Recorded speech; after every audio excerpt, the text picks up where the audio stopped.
Sklo, plasty, zmiešaný odpad.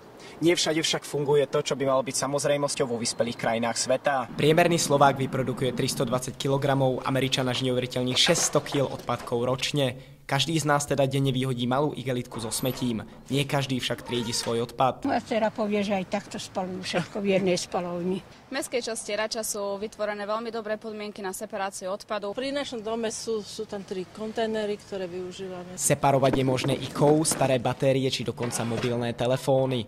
No nemusí byť vždy jednoduché nájsť miesto, kde ich môžeme odovzdať. Snaha o dobrý skutok sa potom mení na hotovú pátraciu akciu. Starý mobilný telefón ešte som nevyhadzovala, ale asi dozberne. Starý bicykel napríklad? By si nejak zvlášť niekam? Starý bicykel? Cigánov. Zber nebezpečného odpadu robíme každé 3 mesiace. Obyvatelia sú o tomto termíne dopredu informovaní. Či už chránime prírodu, alebo len chceme mať dobrý pocit, triedenie odpadu je jednoducho budúcnosť. Pre redaktorskú školu Matej Sadloň.